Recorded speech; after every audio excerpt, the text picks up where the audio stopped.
Welcome to Hot Takes and Headlocks, the only show where we interview you, pro wrestling fans.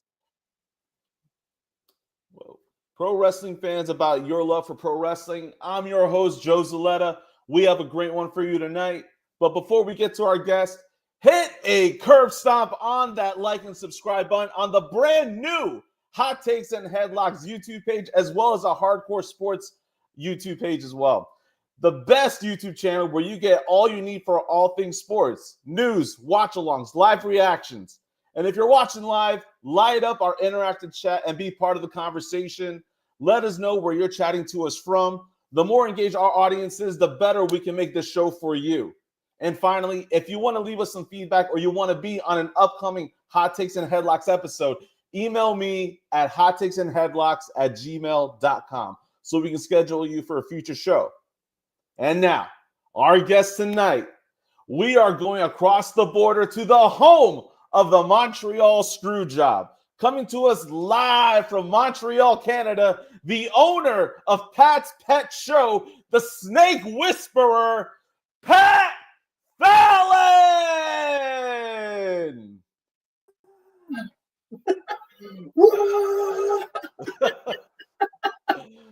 Where's the pyro? Like entrance music, like Stone Cold has glass breaking, and just like run in and sit down.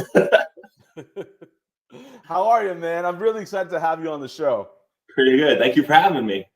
Oh man, my pleasure. My pleasure. This one is going to be a little bit different for me because this is the first time you and I are meeting. You and I have never met prior to this. Yeah, I've heard about you through my sister. Yeah. This is the first. We've talked 5 minutes before we went live, and this is the first time we've actually seen each other face to face, kind of thing. Yeah, man, exactly. I've heard a lot about you through Rochelle as well, and it's just funny that we've never linked up before.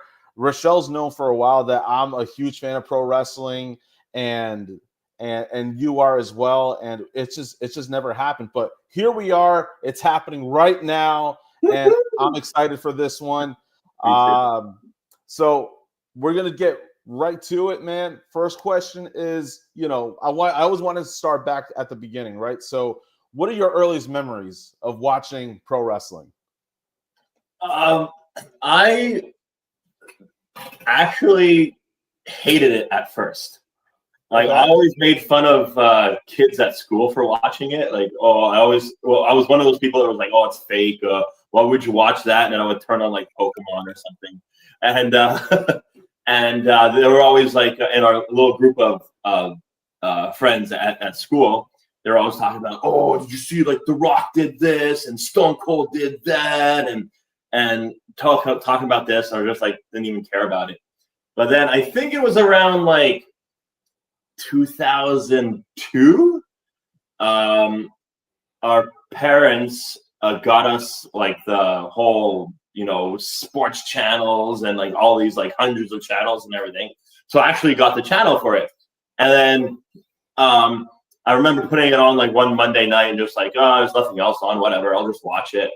And I can't remember exactly what I saw, but I started watching it around the same time as like the debut of John Cena and Randy Orton and like that Batista and that group of guys. So I remember starting watching it around then, and I've been watching it like every Monday night since. So sometimes Friday nights too, or whenever SmackDown's on. Like, it's changed so many times over the years and everything. So but yeah, Monday nights, if you can't find me, I'm in front of a TV somewhere watching wrestling, whether it's at my house or at a sports bar or something, eating chicken wings, drinking chocolate. Oh, wow. I will find a place to watch it. Now, is WWE all you watch, or are you open to all types of pro wrestling? I've watched other stuff too. I've watched AEW a few times. I've watched stuff overseas and everything, but only like because my schedule is so busy. I watch it on TikTok if it shows up, and then people recommend me a match to watch. Like, oh, you gotta watch like this guy and this guy. I was like, all right, cool. So I watched the match and I was like, oh, this is pretty cool. Nice. So I went to everything. And I've been to a few local shows too. Like there's a sports arena not too far from here that they had wrestling going on, like local guys. And I remember once a friend of mine who we've known each other since we were like in diapers, she got married like 7 years ago or something like that. And it was in like a reception hall, but there were like different reception halls. And like they had their wedding in one, and just down the hallway there was a ring set up, and there were people wrestling in it. So I was like, oh, let's go watch wrestling. So I went over there, and we watched a few matches over there while everyone else is like partying at the wedding. And we got this crazy idea that we would buy the luchador masks that they had at the merch table there, and we would run into the wedding with our shirts off and just like pretend to fight each other. And we actually did that. Nice. So there's a picture of me out there with a mask on, no shirt, and like just like dress pants, and just like running into the wedding. And they filmed it and everything too, and it was pretty funny. I wonder where this footage is. I could probably find it somewhere. Just ask them, like, can I get your wedding footage? We got some folks in the chat right now. Mitch and God Gamer are in the chat, lighting it up. God Gamer, I did get your email. My apologies, I haven't responded yet, but I promise you I will, and we'll stay in touch for a future episode, man. Reminder, everybody, if you want to be on a future Hot Takes and Headlocks episode, email me right here, hottakesandheadlocks@gmail.com. All right. So, dude, so your exposure to pro wrestling, which wrestlers did you gravitate towards to first? Who were your go-tos?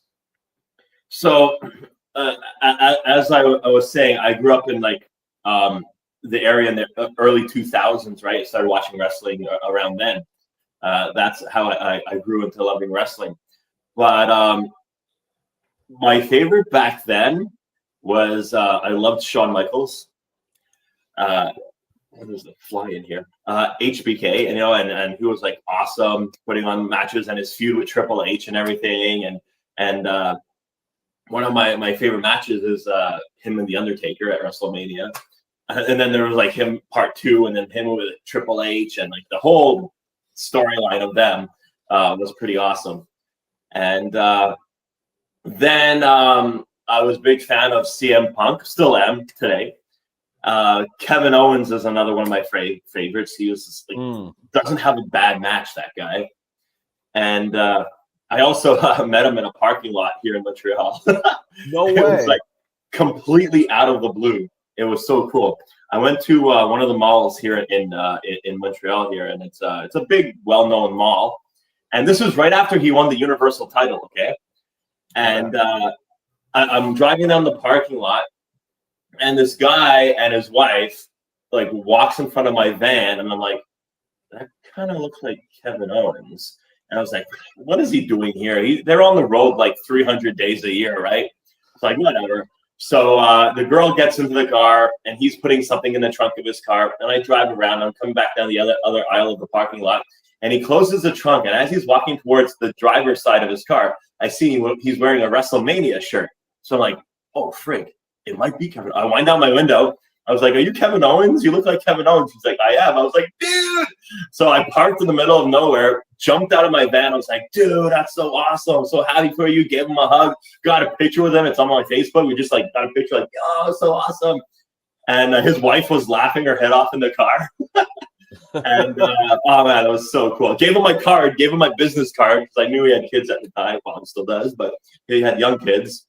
And so that was pretty awesome too, just meeting him like out of the blue like that. Tell me he's called you and said like, hey, can you come through for a birthday party or something?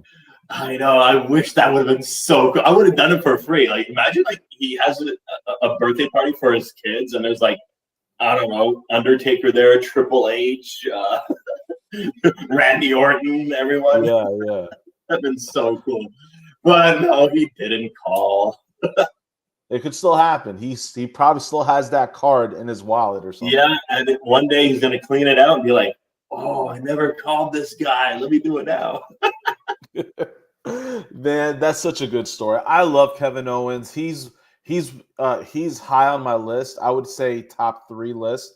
Even going back to when he first debuted on the main roster. You Mhm. know, I am guilty where I'm not a huge watcher of NXT, but after Mhm. he debuted on the main roster, I went back and watched his NXT stuff. Yeah, him with But Sami Zayn and everyone, and yeah, Generico. I I gravitate towards Kevin Owens a lot just because I love how he doesn't fit the typical mold for back in the day for what a pro wrestler should look like. Mhm. You know, you Yeah, think like these guys that look like Triple H or Hulk big Hogan, for muscly example, guys. and you know he doesn't look like that. He doesn't fit that mold. He's a stockier guy.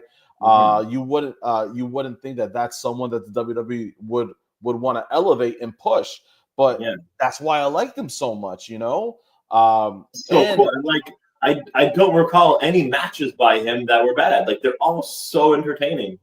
yes, and even with at the time, he's definitely a lot more well built now.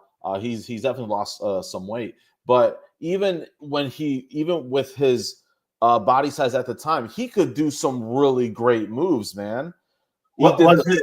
swantons, he does the cannonball, for example. Was it the match he had with Braun Strowman when he ran up the side of the Megatron and like flipped over on top of them? Yeah, man, that's what I'm talking about. Amazing. Yeah, man. So he's in my top 3 for sure. Um, that's so cool. That's such a cool story. That definitely something you're gonna remember forever for Yeah. sure. I met Chris Jericho also, Yeah. but that was like a signing like for his CD for his band coming out and everything. Okay. His new album, Fozzy, and he was doing a sign thing and picture photo shoot at like a record store downtown in Montreal, and I couldn't drive at the time, so my dad dropped me off the night before. And I just spent the night in Montreal. I slept on a park bench. I walked around, saw 2 movies back to back, and finally it was morning time, and I decided to go and wait outside the store. And there was already 4 people there, so I'm like, "Holy cow!" Like I waited like hours to be here, and there's already 4 people in front of me. And Uh, for the amount of time I waited to see him, just for like 5 seconds of him like signing a, a picture poster or whatever and getting a picture with him, I mean, it was all right, but I'd rather. The security guards were like, "Go on, let's keep moving, keep moving." Let me just go back to the chat right here. Jeffrey chiming in saying the fisherman buster he does off the top rope is unbelievable. And then we got Mitch coming in saying, which era of NXT is your favorite? Oh man! Again, like just like you, I'm not a really big watcher of NXT. I see clips of here now and then up on TikTok and stuff like that, and people send me like YouTube videos saying you gotta watch this. This is great.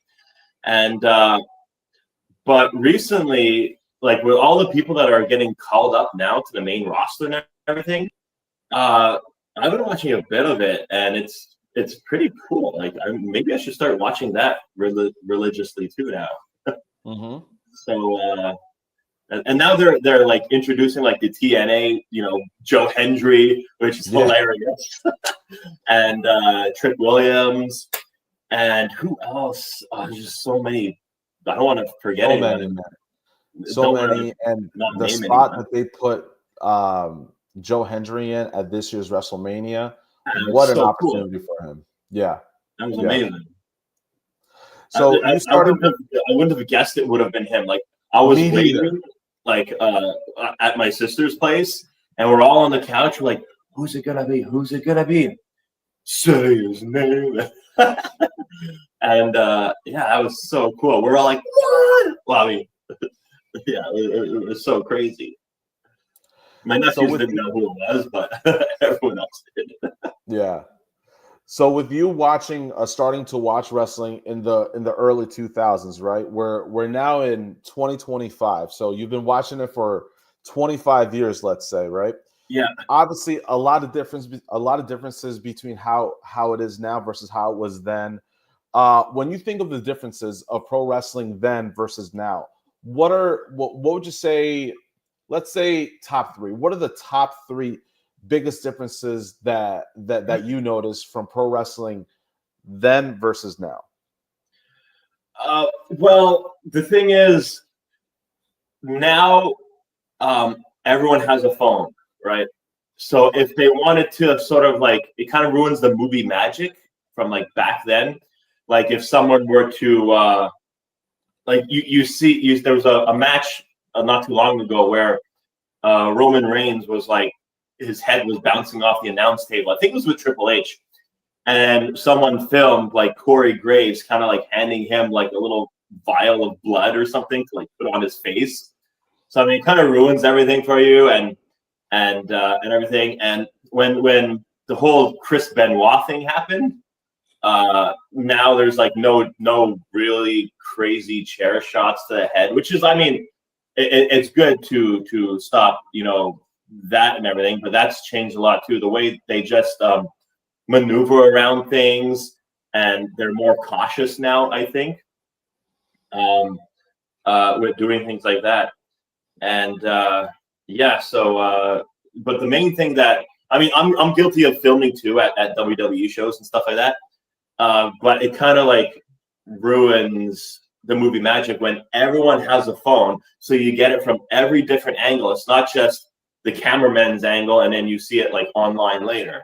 Like everyone's posting stuff, and it's like, oh, look at this one, this happened here, and oh, you could see the speakers underneath the ring or something like that. It's just like, come on. We got Jeffrey saying, back then I loved it because you didn't have social media. And when you get surprised, you really get surprised. Yeah, And exactly. yeah, and I think Jeffrey makes a really good point, man, because the internet blowing up, social media, if you didn't watch, if for example, if you didn't watch a show and you taped it or you recorded it on your DVR and you're expecting to go home and watch it, now you're getting spoiled from not just these wrestling sites that you could avoid, but now it's all over your feed on your social media. If I'm gonna be late watching a wrestling show like WrestleMania, SummerSlam, or even like Monday Night Raw, I won't go on my phone until I've watched it because I know like news feed would come up or people would post about it, like spoiler here, spoiler there, and it's just like I want to still have the element of surprise. But even then, it's like weeks leading up to it. Let's say like when CM Punk returned, there was like rumors going around. When Cody Rhodes returned, there was rumors going around. And the whole thing with like one thing I did like recently is like when a wrestler got injured, kayfabe, right?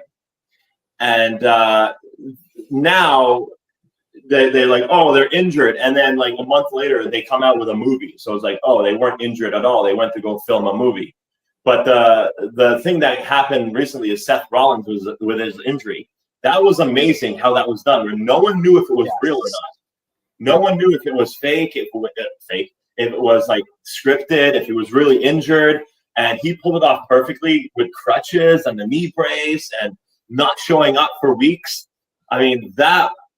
Like if they could do that, I mean, it's saying they could do it all the time, but I mean, if they could just like that was amazing, and everyone was surprised. There was not one person watching that was sitting there in silence, just like everyone was like, "Oh, it's so crazy! I know it," something like that, and it made you watch too because the suspense leading up to it, whether Gunther won, whether CM Punk won.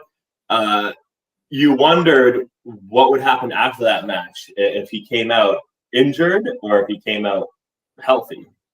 Yep. So that's another thing that wrestlers they say they're injured, but really they're just out filming movies now or something.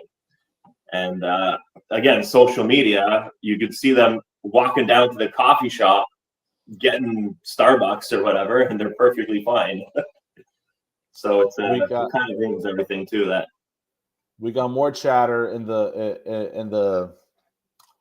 our chat room here. Jeffrey's saying you want to live in the moment. Basically saying you want to take in the surprise, have it be a full 100% surprise, rather than just want to be one of these smart fans who, just feel like that they can predict everything that's going to happen. Mm-hmm. And then Mitch chimed in as well, saying that is how I am with the John Cena retirement tour. I don't care what people online say about it. I'm just living in the moment. And I think that's how all pro wrestling fans should be, in my opinion. Yeah. But I was also saying this to a friend of mine also, saying like his whole retirement tour and everything, even though he's going to be retired and stuff, I still think he's going to wrestle. Yeah. So just like remember when like Shawn Michaels was retired, he had one last match at Saudi Arabia, I think, with like Triple H, Undertaker, and Kane, right? And then when Ric Flair retired, he still went over to, was it TNA or something to wrestle more? Yep. So, I mean, even though they're saying he's retired, I'm pretty sure he's still going to have a couple more matches, maybe 5-10 years from now, whatever. I don't know. I mean, if there's anything I can agree about pro wrestling is that it's anything's possible or never say never. John Cena saying, I'm never going to wrestle again. This is it. So never say never, John Cena. Yeah. It could still happen. Yeah. But since we're on the subject of John Cena, I'd be remiss if I didn't ask that heel turn. Talk to me about your feelings about the night of Elimination Chamber, watching that and the heel turn happening. Walk me through what you were feeling. So it was unexpected, and I kind of have mixed feelings on it because I kind of hate his whole heel run. I think it was just so stupid because it would have been great if they continued the Rock storyline with him, and then like he never shows up again, The Rock. So then I think they kind of like ran out of ideas and were like, okay, we'll change you back to being a babyface. But if they had continued it, and if he would have finished like being a heel, that would have been cool with me. But I didn't like it. I mean, it was cool when it happened, when he gave Cody the low blow, and The Rock was like, like doing that, and he kicks him, and then they beat the crap out of Cody. And what the heck was Travis Scott doing there anyways? Like, get out. Like, no one cares. You're not a wrestler. Why are you there? Like, just leave. And he was absolutely pointless just being there. Yep. And so, yeah, I mean, it was cool, but then, like, all the stuff he said, like, oh, I'm in a bad relationship with you guys. Oh, I hate you guys. I hate this kid right here, and all this other stuff. And then when Cody beats him up and signs his name on the thing, he's like, oh, that's the thing I needed, the beating I needed, or something, what he said. Mm-hmm. And now he's a face again. So it's just like he was a bad guy for like 2 months. Right. Yeah. I mean, 4 or 5 months, barely right there. It's so like stupid. Like from a I don't know what happened, but The Rock should have continued with him. Yes. And the whole like I wouldn't even have said like John Cena did it to like because he hates the fans or whatever like that. I would have just been like, oh, I did it because I wanted to break Ric Flair's record. I would do anything to get that 17th world title, even if it means selling my soul to The Rock. And then like The Rock would come out and they'd be all like buddy, and then they'll rule the WWE for the rest of the year. Mm-hmm. Mm-hmm. But that didn't happen. So from a unexpected point of view, his heel turn, I definitely put it up there with like Hulk Hogan's heel turn. It's probably in my top 5 of best heel turns ever that you didn't see coming.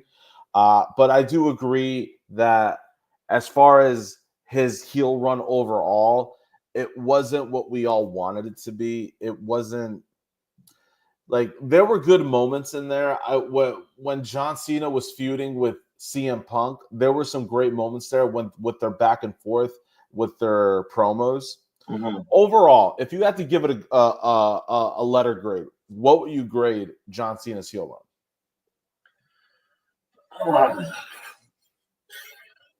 I don't know. He had like the good matches and everything too. Even like when he was kind of like going good again with his Cody Rhodes match, that was pretty awesome too. And you know how he was like apologizing and stuff. Oh, I'm sorry, I did all this. I would have liked it better if that was just like, saying stuff to be bad again and keep his title and stuff like that. And then, give Cody a low blow again and retain his title and have it for the rest of the year or whatever. But like, because they cut it short and now he's a face again, I wouldn't say his heel run is all that great. I mean, yeah, I don't know. The rating wouldn't be very high. No, yeah, and I think I'm right there with you too. If I gave it a letter grade, I'd probably give it like, if I'm going to be generous about it, I'd give it like a C plus grading. Yeah, that would be that's fair. Jeffrey chiming in, his heel turn was a hit and miss. The original was a home run. The overall was all strikeouts with men on bases. The only part I liked about it was the reverse pipe bomb. That was really cool. It would have been cool if he came out as like the Doctor of Thugonomics again with his like so you think you're untouchable music. Yeah. And with the chain around his neck, and even like did his, because when he was first in WWE, that was his gimmick, like as a heel. Yep. And that would have been cool if he became that guy again, and even did like rapping promos and stuff. That would have been so cool. But he was just like kind of boring when he was just a heel this time around. And lastly, what I would have wanted was Cena and Edge one more time if he was still a heel. Yeah, but I mean, Edge is somewhere else. So unless they could get him back before his retirement, that would have been cool. Because I realize they're feeding Cena all the his past rivalries, right? Yep. Like Randy Orton, CM Punk. Now Brock Lesnar is back. They had a really good feud back in the day. And so I mean, Edge would have been great. I'm trying to think who else. I just saw a list come up on my feed saying like who has the most matches with John Cena, and The Miz is up there too a lot. Oh wow! Yeah, like Miz is like fourth person in line who has the most matches against him. It's like Randy Orton, Edge. I think it's Punk, and then it's The Miz. I think.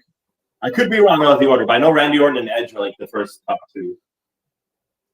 We have 14, maybe 13 dates left of John Cena before his retirement tour comes to an end. Mm-hmm. With those remaining dates, who do you want to see John Cena going up against? Like, could be anyone, a new up and comer or an older. Oh man, that's a good question.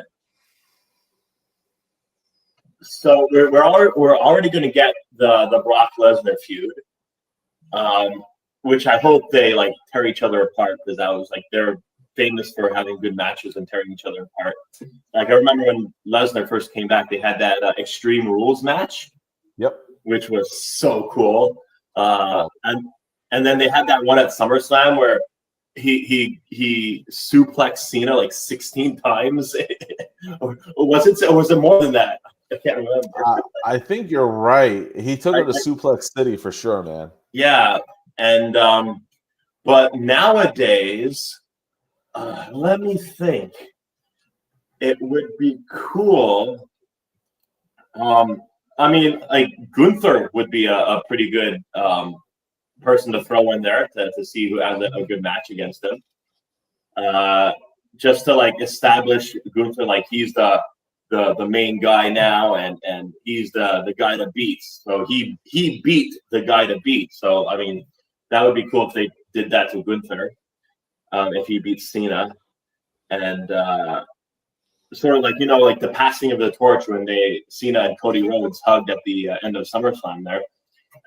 That was like kind of like a heartwarming moment, but it would have been cool as a heel for Gunther just to like beat Cena so bad and then do the whole thing they did with The Rock at WrestleMania over Cody's just like stand on them and like raise their hand, like Gunther raised his hand in the air. That would be a nice visual, yeah. But let's see. So Gunther would have been cool. I would like to see Finn Balor get a push with Cena also.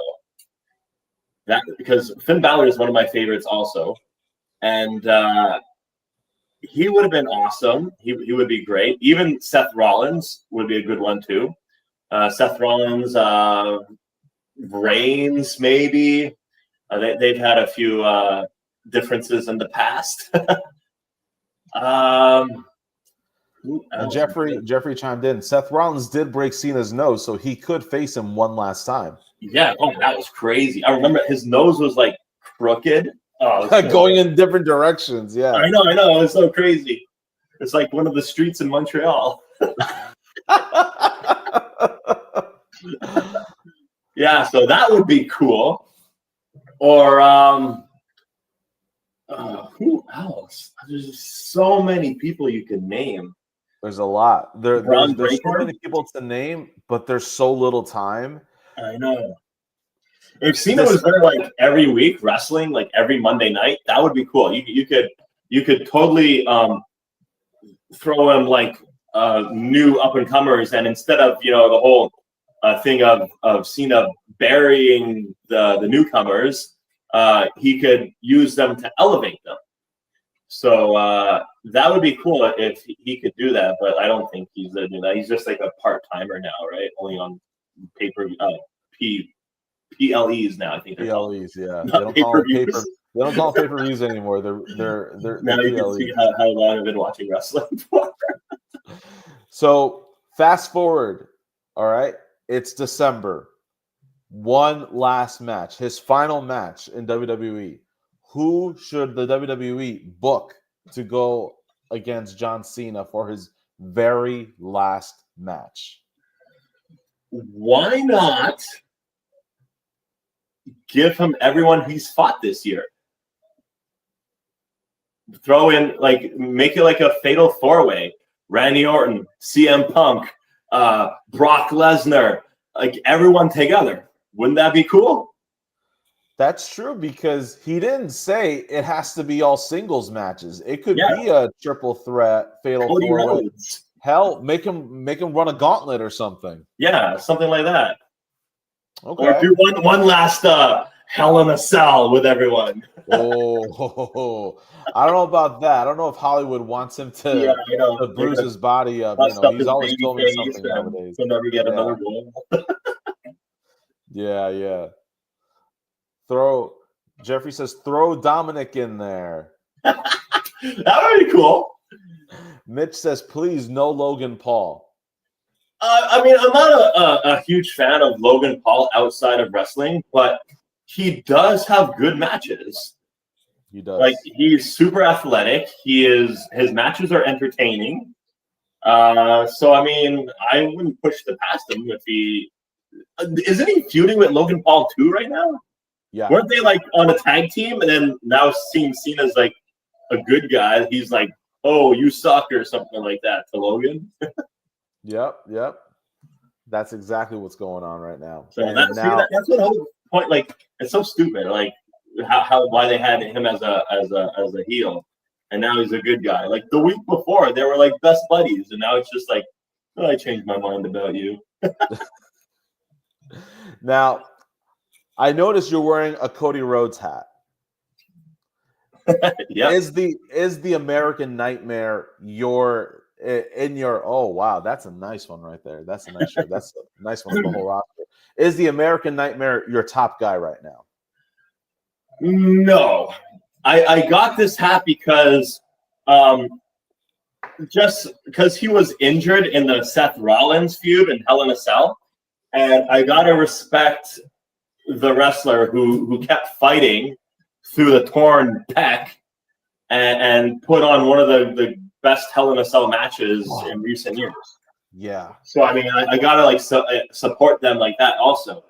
So that was really cool. But I mean, I have like Kevin Owens shirts. I have a Trish Stratus shirt because at Comic-Con here, Trish Stratus came down to my booth and with all the animals, and she was like holding the snakes and the spiders and everything. So oh yes, that's so cool. Like I went upstairs and she was like there waiting till everyone was done, and I was like, we have an exotic animal booth downstairs. Do you want to come and hold some snakes? She's like, let's do it. So we like went downstairs and we got into an elevator, like the security elevator, and we're going down, and I'm like, can't believe I'm sharing an elevator with Trish Stratus.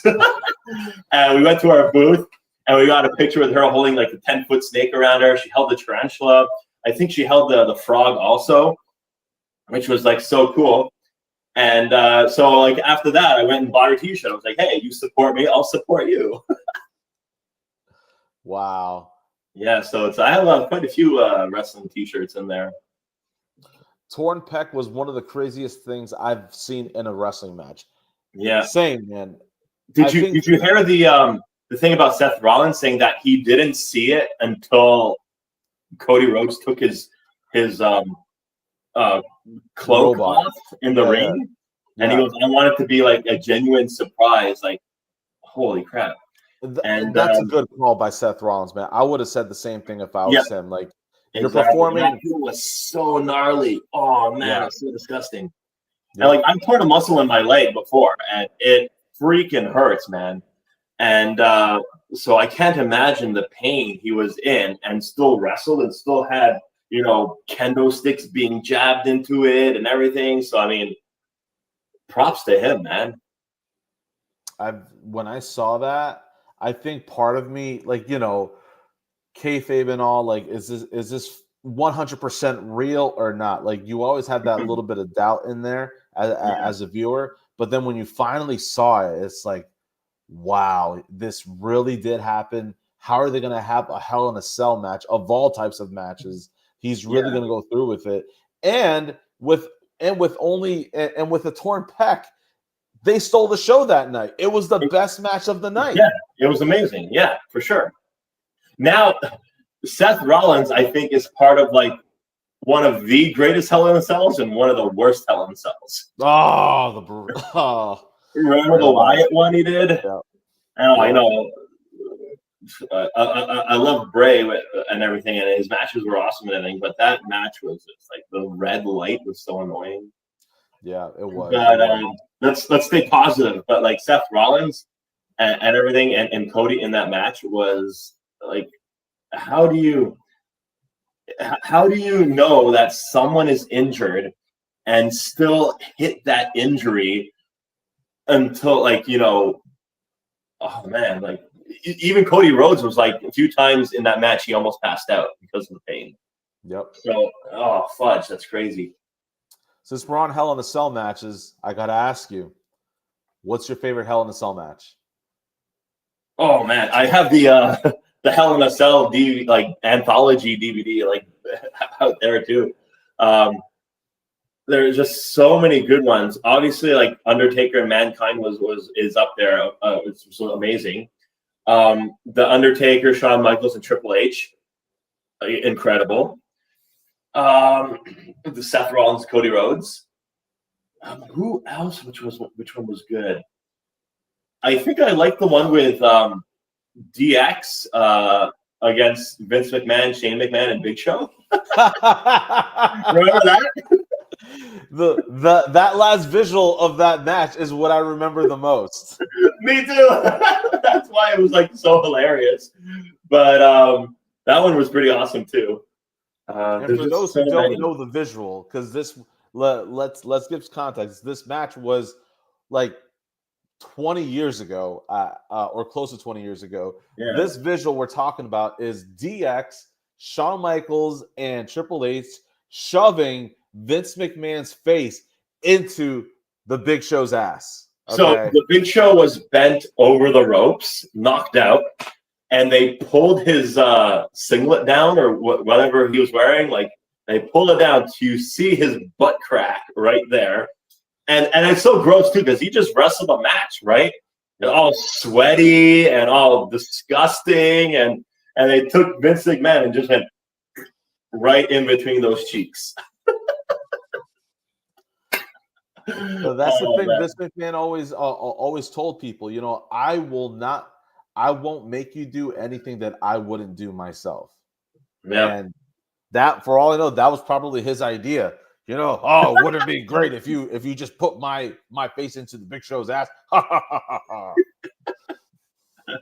That's crazy, man. Oh man.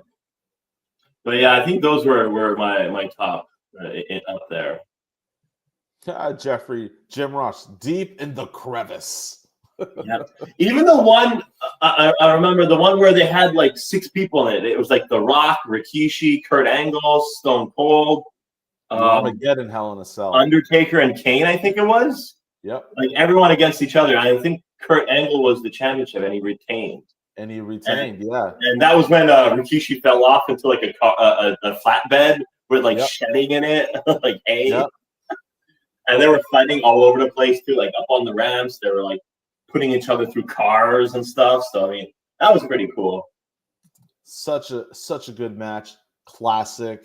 That moment you see Rikishi falling off, and it's hard to believe, but that was Stone Cold's only Hell in a Cell match.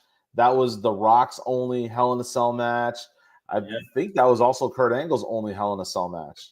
Yeah, that's crazy. You know, there's another match that actually this year turned 20 years old, and that is the Money in the Bank ladder match. I saw that. Yes, I remember watching that first time at WrestleMania, and just seeing like Shelton Benjamin run up the ladder. Like the ladder was like this, and then he had another ladder on the side, and he just like and like tackles the guy off the top of the ladder. That was so cool. And so I remember that. I think Jericho came up with that idea, right? Mm-hmm. I think it was Chris Jericho, and he never won. No, he never won it. And would you say the match is better as it's better for it? Do you think that match is best as its own pay-per-view, or do you think it's better when it's booked on WrestleMania like it was before? Good question. I think it's better if it was just like special matches, not its own pay-per-view. Same thing with like Hell in a Cell. I don't think they should have done Hell in a Cell pay-per-view. They should have just kept them for like really intense feuds to like finish off a feud. So I mean, I would rather like matches like that, Money in the Bank, Hell in a Cell. Just keep it for like special matches. That means it's like it's more meaningful, more iconic, I guess, instead of just having like a match, Hell in a Cell pay-per-view every year, PLE every year. So I mean, it became less. I don't know, like what's the word? Like you got used to it, I guess. And it would have been cool if you just like, oh, I haven't seen a Hell in a Cell match in like 2 years, and now we're getting one. It makes you love it more. Jeffrey chiming in over here. He thinks it's better at WrestleMania. And look at SummerSlam, that TLC match on its own for special occasions. That was cool. Yeah, so that TLC match was awesome. So like keep it for special events. Like you don't have to have a TLC pay-per-view. You don't have to have a Hell in a Cell. You don't have to have even I think like Elimination Chamber started off not with its own PLE event, right? No, it was started off as a main event on Survivor Series. Yeah, so even like Elimination Chamber, like get rid of all that and just have it for special matches. Like even before WrestleMania, like if you want to keep the whole thing, like the winner goes on to WrestleMania and things like that, you don't have to have an Elimination Chamber match. event, like a PLE. You could just have it at like after the Royal Rumble. Or you could even have it. No, you won't have it at the Royal Rumble because then it takes away the Royal Rumble. So I mean, like you don't have to have a PLE elimination chamber. And hold on, my little guy here is being a nuisance. No problem. Scott chiming in. What's up, Joe? Listening in the car while driving. Thanks for tuning in, Scott. Scott was a guest on a previous episode of Hot Takes and Headlocks. So glad you're listening, man. Thank you so much for the support. So what was? I'm sorry, I was reading that. What was the little guy that you brought onto the camera? Oh, it's a little baby raccoon. Baby raccoon. Oh, okay. He's being a scallywag right now. So big. A lot of stuff has happened this year already, but one of the biggest that I think touched everybody, and on a real personal level, was the passing of Hulk Hogan. Yeah. Very, you I'm sure you've heard it many times, very polarizing figure, but regardless of the politics of how people felt about him outside of the ring, he brought a lot to the pro wrestling industry. Yeah. Hulkamania and everything like that. I know you started watching in the early 2000s, but my question for you is, did Hulk Hogan have any impact on you? And what did Hulkamania mean to you? So I wasn't a huge Hulk Hogan fan, just because I've heard a lot of stuff about him from other wrestlers and like what the Undertaker said about him and stuff like that. But there's no doubt that he was one of the guys that put the WWE on the map. Like his star power, his charisma, his just his personality there. He was just so over the top and like larger than life. And if it wasn't for him, there wouldn't be a lot of the wrestlers we have today. So he kind of like also paved the way for the younger wrestlers of this generation. So you got to respect him for doing things like that. And so that being said, I've watched like his matches before in the past and everything. And the Shawn Michaels match where Michaels didn't want to, cooperate, I guess. Yeah. And he was like overselling everything. It was hilarious.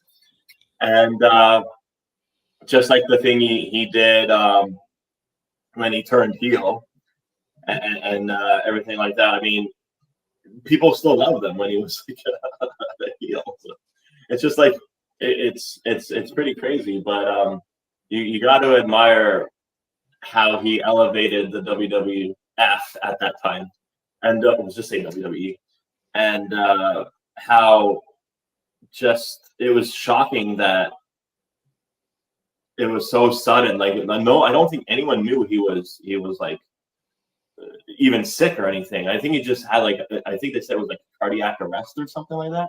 That's right. Yeah. And if someone, you could ask like anyone in the world, whether they're a wrestling fan or not, and show them a picture of Hulk Hogan without the name on it, and they'll know who it is. And I think my mom, she's I don't want to say her age, but she's up there, right? And she knows who Hulk Hogan is, and she doesn't watch wrestling. He was so mainstream. Yeah, and like he's been in like tons of movies too and stuff like that. And so I mean, it's had his own TV show. So he was a good, regardless of what you hear about him in the ring or outside of the ring, he was there to stop it. Yeah, so he was such the polarizing figure that became what the WWE is nowadays. So I mean, he's pretty cool for doing that and everything. And it really sucks that he passed away, because wasn't he just on TV not too long ago. Was it at WrestleMania? Where he was like promoting his beer or something? I think it was Raw's debut episode on Netflix, and yes, that was it. He came out, and it was just to powerful boos that WWE could not block out or anything. So it's unfortunate that was his final appearance, but you know, when you think of the guy's whole career, he did so much, man. And you know, one of my favorite WrestleManias is WrestleMania 18, Canada in Toronto, Canada. Yeah.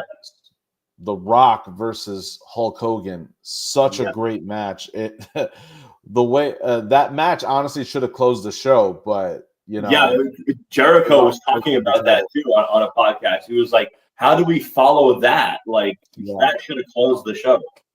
Now the show, the audience was so hyped up and everything, and we're gonna go out to silence. Did you go to that Mania? Because I think you were probably. I wasn't into it at that time. No. Oh, okay. Yeah. What year was that? 18. 18. That was 2002. Okay. Yeah. No. I probably just started getting into it around that time. Okay. That was April, right? I think it was like that summer I got into it. Oh wow. Okay. Yeah. Okay. Have you been to a WrestleMania live before, or what? No. Or what live events have you been to? I've been to the Elimination Chamber that was here a few years ago with Sami Zayn and Roman Reigns. Oh man! I got that T-shirt in my wardrobe too.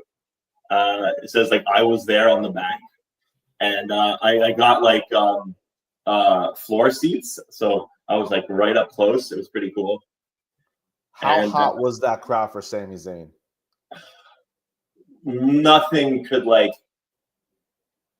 ruin that moment. Just it doesn't matter like what your politics are, who you voted for, your religious beliefs, your girlfriend cheated on you. Everyone was there, and when he came out, it was like everyone in unison loved him, and they were just singing his song, and it was just so amazing to be there in that moment. And it's just so incredible. I never forget that. So watching it over here, obviously Elimination Chamber, we're on the road to WrestleMania, and you have this hot story with Sami Zayn, but Cody just won the Royal Rumble the month before. But going into Elimination Chamber, him versus Roman Reigns, I became such a believer that he really did have a chance at beating Roman Reigns, and that it would be Sami versus Cody at WrestleMania. That's how hot everything was for Sami Zayn at the time. And I became a believer. I really thought that he did have a chance at winning the title. Yeah, but the thing is, like, it could have gone both ways, but do you want to let Sami win his title in his hometown and be like that, feel that energy and everything? Or would you rather have him wait and have his WrestleMania moment and win the titles with Kevin Owens against the Usos? So it's either like you get him to win the title in his hometown, or you make him lose and win at WrestleMania. Or do you give up WrestleMania? And so it's like, that's a good point. Which one would you prefer? And there's always other times you could fight for a title, I guess, in your own hometown. But having a match at WrestleMania and like stealing the show, main eventing it, I don't think you get many opportunities at that. Let's go back to the chat for just a second. Scott chimed in with the last WWE event I ever went to was SummerSlam 2002 at Nassau Coliseum. Scott, that's a long time ago. You might need to refresh me. Wait, wasn't the main event for that one Rock versus Brock? That might have been. So remind me if I'm right about that. No. Was it? I don't remember. And Mitch, thank you so much, man. Yes, please subscribe to the Hot Takes and Headlocks YouTube channel. Any support you guys can give me to the show or the channel, I greatly appreciate it. And Jeffrey chimed in. Yes, it was. All right, I guessed the right main event. That's awesome. Oh man. So all right. So you've been to Elimination Chamber. What else have you been to? I've been to a lot of like Monday Night Raws here. I've been to a few house shows. I took my nephew Grayson to his first house show last year, I think it was, or it was a Christmas present. Could have been 2 years ago, and he loved it. He was so like into it also, and Cody Rhodes gave him a high five. Kevin Owens gave him a high five because we were like right in the ramp area. Nice. So that was pretty cool. Whenever they come here, I usually go.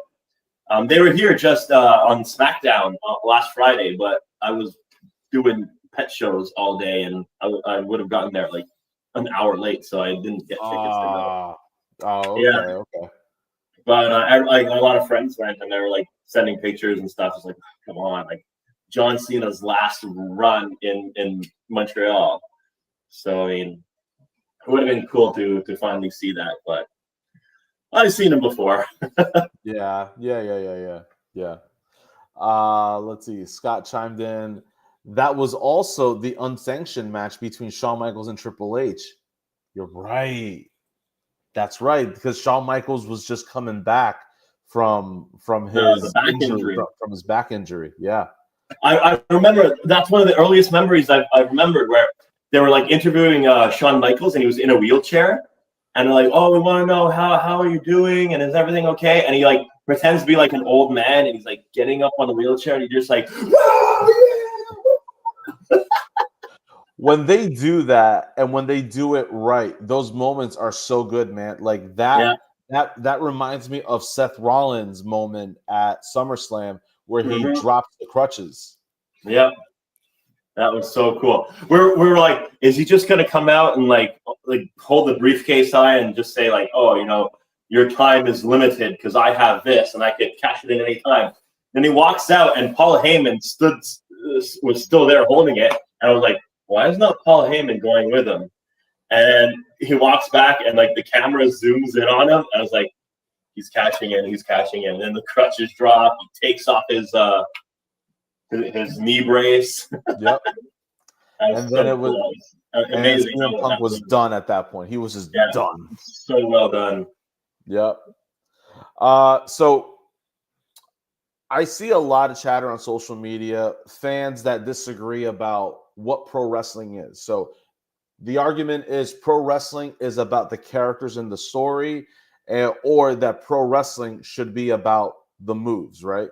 So where do you fall in? Where do you fall in with that debate? Why can't it be both? Like, it's so cool to you're invested in this storyline, and it's so cool like how things unfold. Where like remember like Randy Orton going to Edge's house and like crashing through a window or something like that, or Edge going to Cena's house and punching his dad or something. Like just it keeps you watching it over and over just for like the storylines of that. And you're like, who's gonna win? Is it gonna be the bad guy? Is it gonna be the good guy? I hope the good guy gets like the final laugh, like last laugh. And then it's also like the mood too, like the way it makes you feel, where the Royal Rumble and you don't know who's coming out, and it's like 5, 4, 3, 2, 1, and then like some of the most iconic moments are at the Royal Rumble when Cena came back after like being out for like 2 or 3 months, and they said he was going to be out for like 6 to 8 or something. Yep. And when Triple H came back from injury, didn't AJ Styles debut at the Royal Rumble also? He did, yeah. So many moments, and you back then, like I wasn't following wrestling a lot. I've heard about these guys through like other people on social media, and when they debut on in WWE, you're just like, oh that's awesome! I can't believe he's got on. Then they put on like the match of the lifetime, like the match of the year, and it's like so incredible. And just or even like the crazy things where one of the most recent things is Bronson Reed putting Braun Strowman through a car, and it's just like smokes and like fireworks come out of it and everything. That was pretty cool. And it's just like, whoa, how did he do that? It's so cool. It's awesome. Like, I want to see more cars get destroyed. It's so cool. I remember like when Lesnar destroyed that, what was it, like a Cadillac or something? That they got like Rollins, or I can't remember who it was for. And he just like took an axe to it, ripped the door off. I want to see more. I don't know if it's a good sign that you want to see like destruction. I don't know if you need to go see a therapist or something, but you want to see more chaos, right? It's so cool. Where Lesnar lifted up the ring with a freaking tractor. Oh, what a moment that was. Roman fell out of the ring. Brock Lesnar, man, he's just this guy that they put him in these positions and he makes something just happen that is just so captivating. It grabs you every time. That moment with Roman Reigns in that last man standing match with the tractor was great. But you also have him versus The Undertaker. I believe that was also a SummerSlam match. And they're both laying down. Brock Lesnar sits up first. He's laughing. Undertaker sits up as well. He looks at him, and he also laughs at Brock, but almost like a mocking of Brock Lesnar laugh. I know. What a moment that is, man. That's so cool. Such an awesome moment. Oh, man. So many cool moments that have happened like that. Have you watched WWE Unreal? Not yet, but I don't know how I feel about that because again, like it takes away the mystery and the wonder of everything. Like I wanted to be surprised. I don't want to know all the secrets that go on backstage, right? That's what I was going to ask you. I was going to ask you, where do you land on WWE Unreal? Are you okay with that much exposure behind the scenes? Or are you more old school where we shouldn't be seeing how all this is done backstage? We shouldn't be seeing how matches get planned or how people that should be feuding with one another are actually super close and tight backstage. Yeah. Like I saw one of the things of Elimination Chamber where CM Punk was talking to all the other members of the chamber, and it would have been cool if like you curb stomp me over here and you come running up and pin me.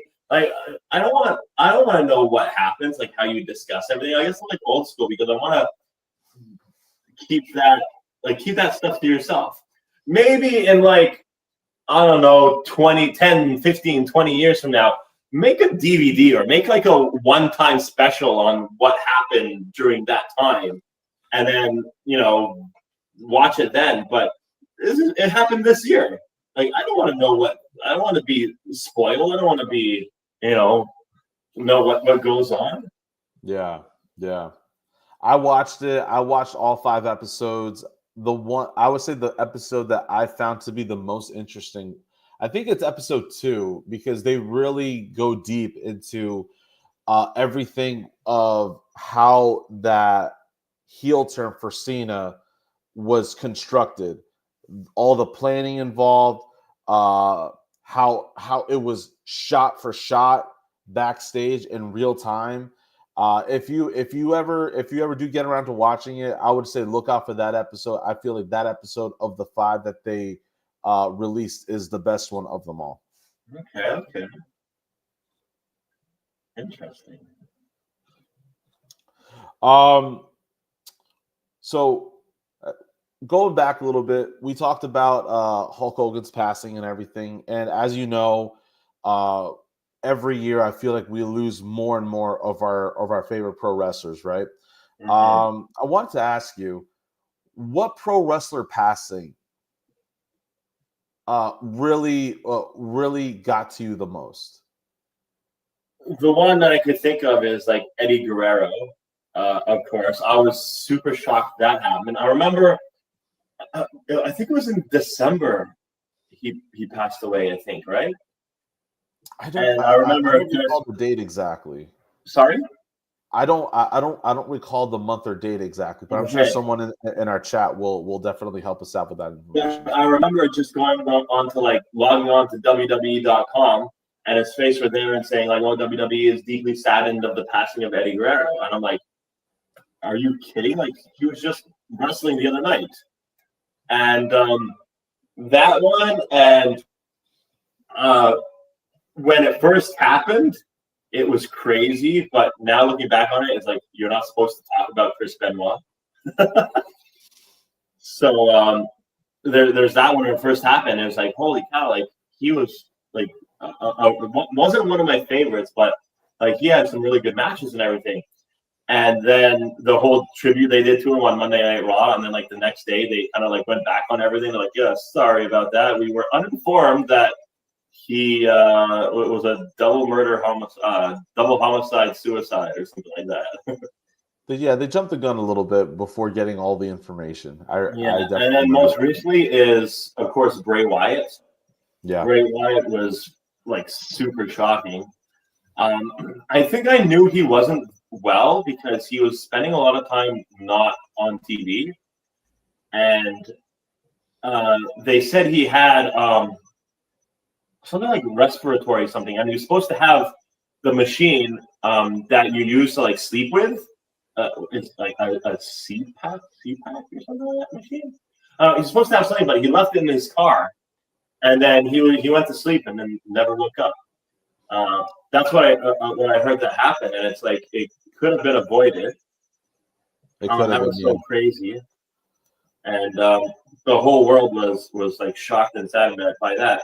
And I think that year they should have put him into the Hall of Fame because there were so many people like that. He shocked the world when he passed away, and he was such a crazy figure that people loved to watch. It was so entertaining to watch. The Wyatt family and everything, and the Firefly Funhouse and all that. And they should have. Everyone was saying they should have put him into the Hall of Fame like right away, but they didn't. So I mean, what's going to be next? When is it going to be? Jeffrey found the date for us. He passed away. Eddie Guerrero passed away November 13th of 2005. Okay. Yeah, I thought it was December, but November. Thank you for checking. Scott was saying what was the question? So Scott, we were talking. I was asking Pat what pro wrestler passing like really got to him the most. So the one he mentioned was Eddie Guerrero's. And Scott chimed in as well, saying, I remember that also. They put the tribute to Benoit, and then the next time they pulled them from everything. Yeah, that's exactly what happened. You're not allowed mentioning him anymore. They were talking to Kurt Angle about that, saying, oh, you're not allowed mentioning Chris Benoit. He goes, if I don't mention Chris Benoit, then I don't mention any of my good matches. Like every great match he's had was with Chris Benoit. So, I mean, it's pretty crazy how everything's happening like that. Yeah, because he said that his best match ever was, I think, Royal Rumble against Chris Benoit. And if I don't talk about Chris Benoit, then that means that match never existed. So I understand it from that point of view about talking about Chris Benoit as a performer. Mm-hmm. For me, pro wrestler that passed away that got to me, I think just for recency bias alone, is definitely Bray Wyatt. His career was up and down. He wasn't given the greatest creative. He started off as Husky Harris in the Nexus, and then went down to NXT. like if you want to talk about just recreating yourself, that was crazy. Yeah, how he came from Husky Harris to one of the most popular characters in WWE at the time. Wyatt family, man. Wyatt family, Exactly. Bray Wyatt. What a recreation, what a evolution he went through as a character. And even the Bray Wyatt character alone, there was just a history of just evolution of that character. You know, from the Wyatt family to then becoming the Fiend. He was so good at what he did at like that job at capturing the becoming a audience pro and wrestler. leaving them in awe and wonder, and how everyone like put the light on their phone when the Fireflies came out. And do you remember when he came back? Like the lantern was like his head. Yeah, That was so cool. yeah. So amazing. And Mitch says, for him, Luke Harper or Brody Lee, because he was in AEW at the time. Yeah. But that was a tough loss for him. Jeffrey agrees as well that Bray was that Bray was one that really got to him as well. Scott chimes in, I was jealous of Wyatt because he got to work with Bliss. So he is a big fan of Alexa Bliss, and they did great stuff. They did great stuff together too. I was shocked at how well that pairing worked between those two. It was so cool how they did like the cryptic codes and stuff on TV, and like I haven't seen anything like that since like Y2J, like Chris Jericho. When he first came in, there was like the countdown, right? And then he went off to do like his tour with his band. And when he was coming back, I think he came back again in like, what was it, like 2007 or something when he came back? There was the whole thing where it's like they showed like weird messages and you have to like decipher certain things. And it was like Save Me Y2J or something like that. Save us, Y2J. So that was so cool how they did that with Wyatt. But they did it in their own way with like QR codes.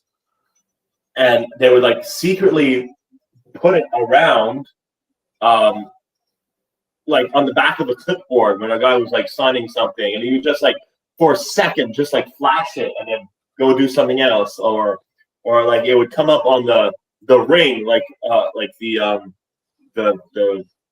you know where they put the advertising on the ring. It would like come up for a split second during like a match or something, and even like Michael Cole was like, "What? Did you see that? What was that?" That was some creative marketing. I'll give him that for sure. And it's so cool. I want to get some ideas from them and use it to like promote my business. That's a good idea. Yeah, just like put secret QR codes around the city. Damn, this chat is lighting up. Thank you guys for chiming in and becoming part of the conversation. Scott is hitting us with the chat saying Cross debuted in NXT to cryptic messages. Also, hashtag we want Cross. That's actually a really good point, Scott. Thank you for that. Pat, what do you think about the Karrion Kross situation? Have you been keeping up with that? Yes, and I don't know. He didn't get much of a push, and his matches weren't that great. I mean, it wasn't entertaining for me. And he cut that amazing promo, and like I would have loved to see him get pushed after that, but they actually did nothing with him, and now he's not even there anymore. But like I found that his matches weren't that great. I liked him better when he had the bald head and came out with that the mask on or something, Killer Kross. Helmet? Sorry, with the gladiator helmet. Something like that, I think it was. And he had like the X like suit, like leather suit and everything. And I liked him better when he was like that. And when he came back with like, he got fired and then he got rehired. And when he got rehired, it was like they did nothing with him, and his matches weren't that great. I can't recall any matches of Kross except the recent one with Sami Zayn. Everything else like is forgettable. This last run that he had, we'll quickly run it down. So he came back and he didn't come back alone. He came back with Paul Ellering and the Authors of Pain, and they had that Totally faction forgot called about that. the Final Testament. And if that faction honestly didn't do anything for me. If I had to say anything positive about that faction, it was that their entrance song was really cool. I like listening to it a lot. I It was like a the really cool hard AOP rock that they metal. were the bodyguards of Seth Rollins. That was cool. Yeah. But like when they came back, it's like you're in the same gear doing the same thing, and you're like nothing's happened. Were they even in a match? Very few. I could probably count on my hand the number of Yeah, matches that they had when they came it's back. so crazy.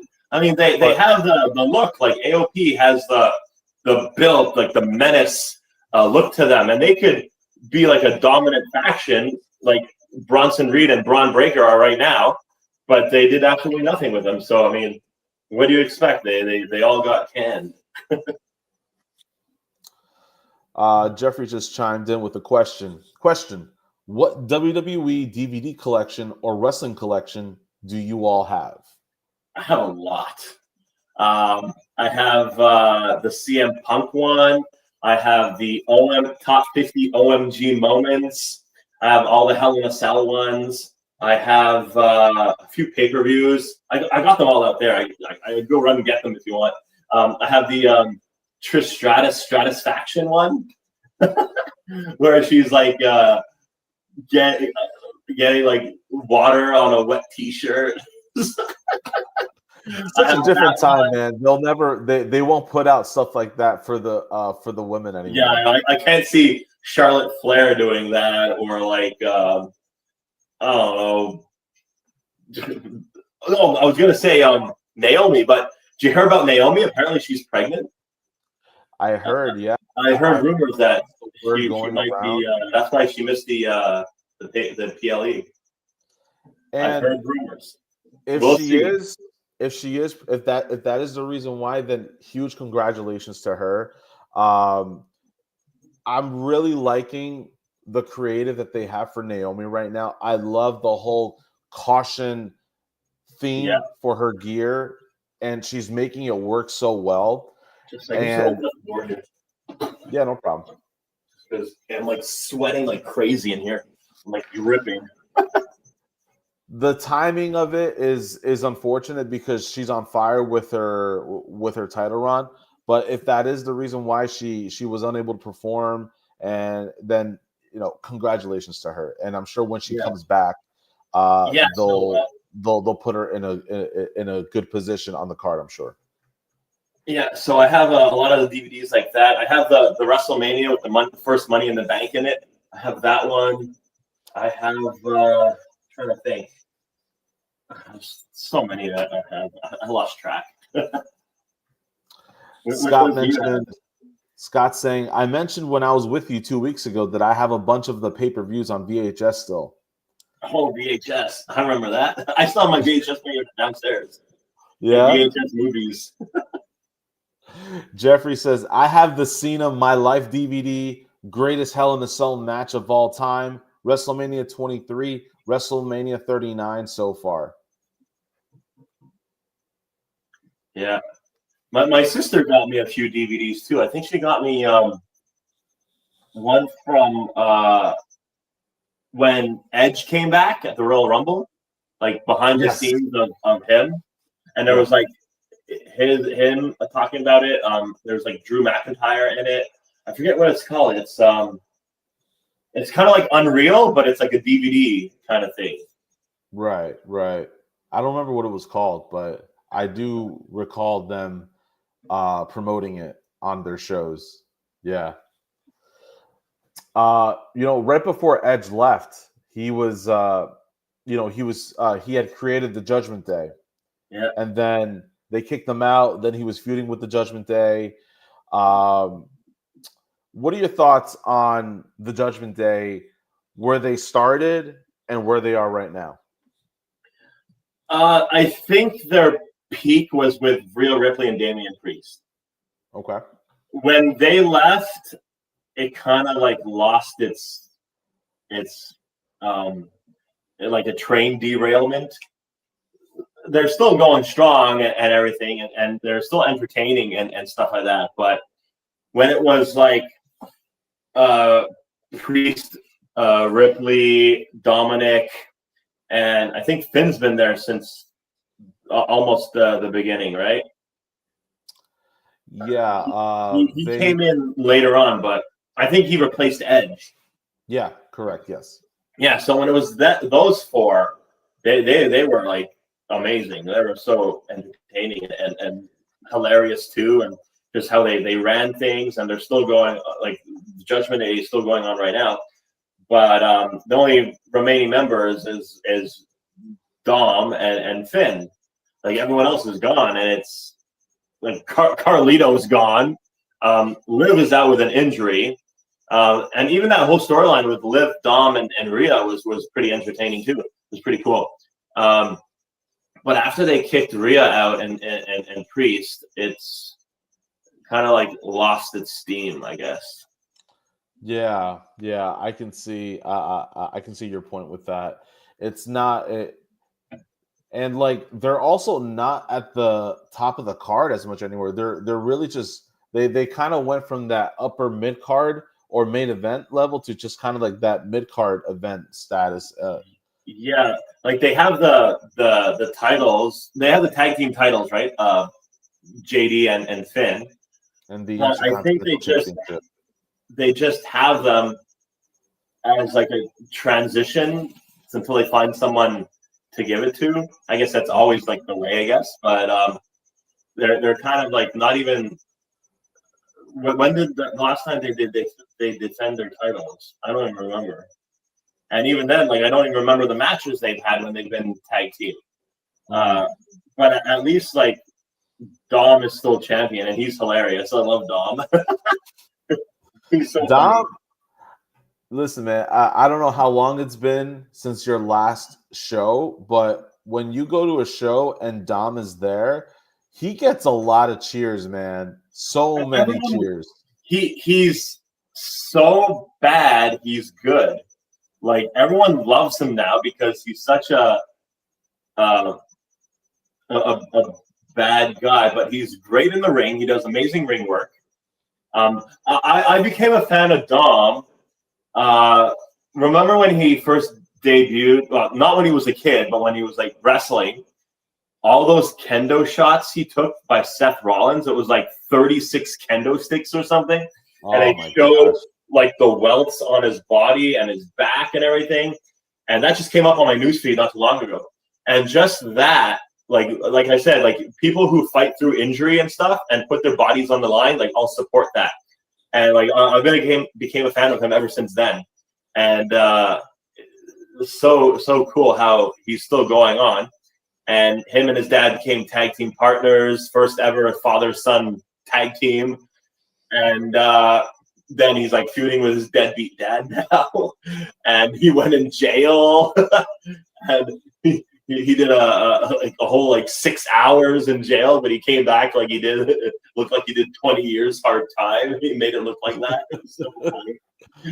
And just how the whole thing, how Liv is out with an injury, and he's sort of like pushing Roxanne now. And I'm kind of eager to see what will happen when Liv comes back and Roxanne has like taken her place, kind of thing. Yeah. It would have been even cool if they put a title on Roxanne, not a tag team title, like a single title, and they come back and Liv comes back, and they kind of like Liv wants to be like in charge again, so they kind of feud for her to get the title back. So that'd be interesting to see what happens, but that's months away, I think. Jeffrey mentioned putting R-Truth put life into the group, and Damian Priest said it was his idea for it. Yep. R-Truth is awesome.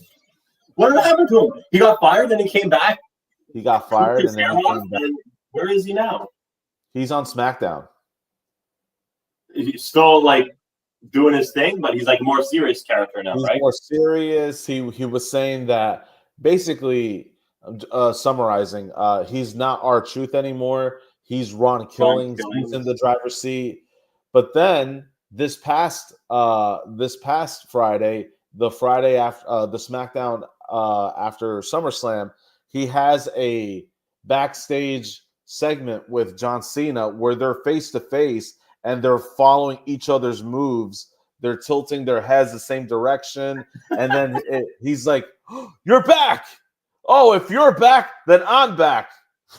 It's such a weird moment. It was funny, but it was a weird moment just because they're really now that Cena's a babyface again, they're really just trying to lean in real hard into the babyface and just sort of like pretend that he didn't just have a 4 to 5 month heel run.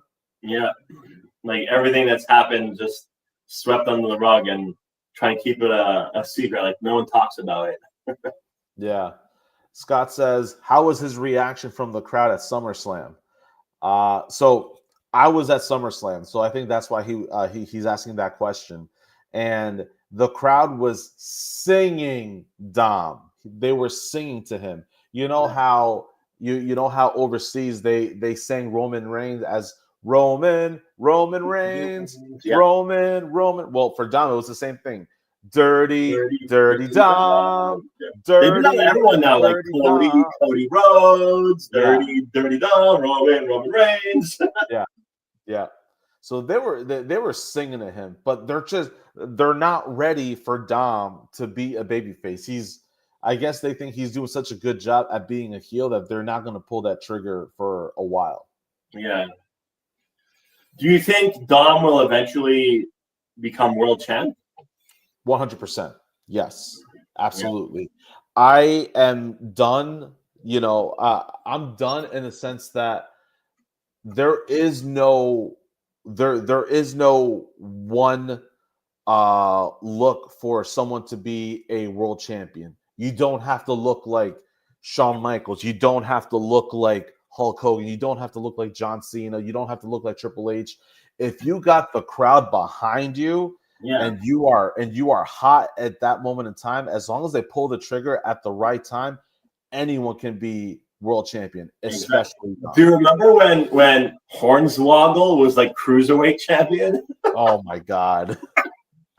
They could put the title on anyone. Yep. 100%. So that would be cool. Now, when do you pull the trigger on Dom? Do you get him to go after Rollins? Do you turn him into I mean, he's already kind of sort of a babyface in a heel group, kind of. I don't know. They gotta really explore where his moral code is, because right now it wouldn't make sense for him to just turn into a babyface, because he's already been incredibly cruel to his father, his mom, his sister. He's turned on Rhea. Like his moral compass is really just all sorts of messed up. So, like, what would turn him into a babyface? I have no idea. Maybe when Liv comes back, and if Roxanne is like one of the in there and starts feuding with Liv, maybe they kind of like turn their back on Dom, saying, "Oh, it was Dom's idea," and Finn is like turning his back on Dom, and everyone's turning their back on Dom, saying, "It was him. He had everything to do with it. We're innocent here," just to like stay on Liv's good side or whatever. Scott says, "You offer Dominic enough chicken nuggets, he'll turn on anybody." Chicken tenders, okay, not nuggets. They're chicken tendies. Yes, Scott, get it right. They're chicken tendies. Chicken tendies, okay. Man, but that's actually a good point that you brought up, because they've clearly been going somewhere when it comes to the dynamic of Finn and Dominic, and it was going somewhere, and then it stopped. Yeah. That would have been really cool, because they were in like a triple threat match or something, right? Yeah. And they were all fighting, and then Dom pinned Balor, I think it was. Yep. And that would have been, maybe he'll still use it later on. Like, oh, you pinned me. How dare you pin me, last year or Yeah. something. And so maybe they'll still use it. But that would have been, I don't know if they have more plans for him later on in Judgment Day, but I think Judgment Day has run its course.